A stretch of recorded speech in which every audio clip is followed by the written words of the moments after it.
Thanksgiving season is here, but tariff worries, economic uncertainty, prices, affordability have Christmas lists looking a little bit shorter than usual, perhaps. I just did a story on this talking about the psychology of purchasing stuff, how we find joy in buying stuff, but maybe too much joy. Financial instructor Michael Masserant from the Retirement Education Foundation is here with how to keep your holiday spending from getting out of hand.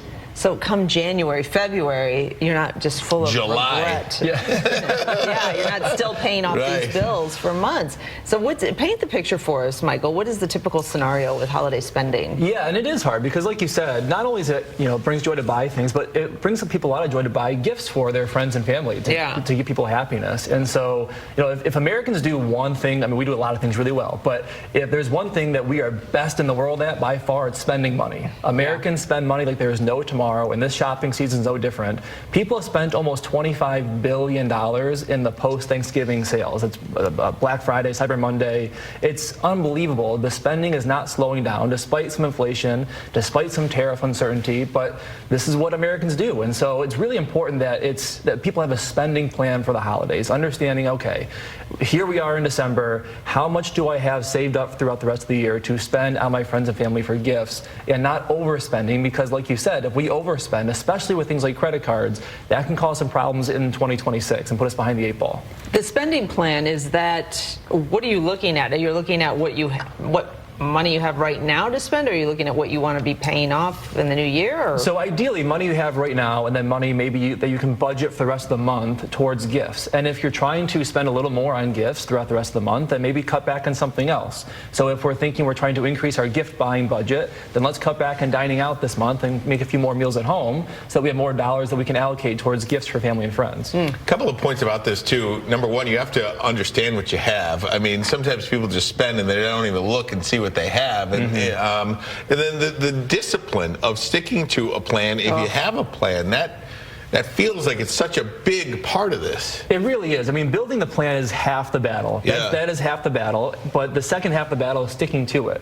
And so that's for everyone's got a different strategy. For a lot of people, they'll use cash, where, okay, I have, for the holiday season, I have $500 in cash in my hand. Once this cash is gone, no more gift giving, no more present buying. That's one way they can set strict limits for themselves, is once the cash is gone, no more present purchasing. Because a lot of people, if they're using credit cards or buy now, pay later, which is huge right now, this buy now, pay later. It's becoming really, really common. A lot of online retailers, they've added it to their checkout options so that you can just do the buy now, pay later. And theoretically, it's a great option if someone can break up into 4 payments. But the problem is if people start doing buy now, pay later on all these different things, they sort of lose track of how much money do they really owe, because they're paying $8 for that, $9 for that, $27 for that. And people lose track of, wait a minute, how much buy now, pay later debt do I have out there? It can be a little scary for people.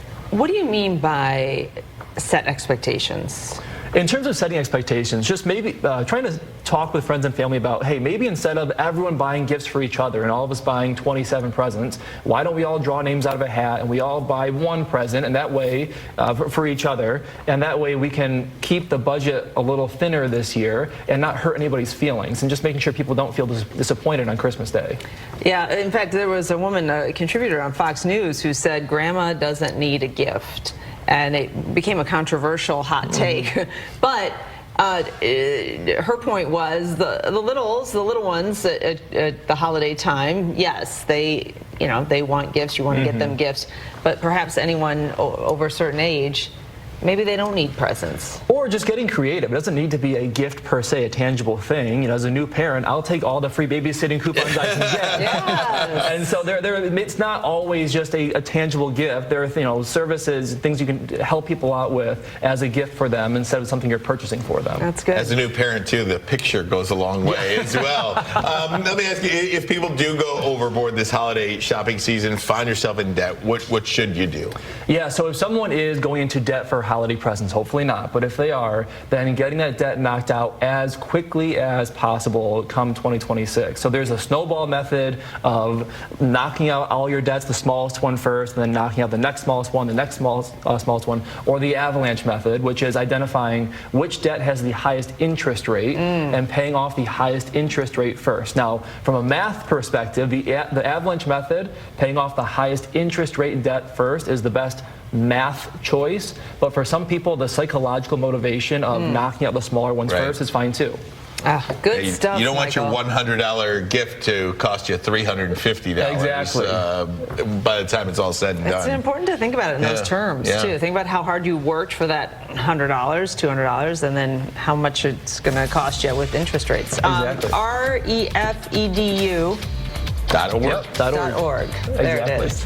Very good, Michael. I will babysit for you for free. I love it. I would love to hold a squishy baby. All right, we'll see you next time. Thanks. We'll be right back.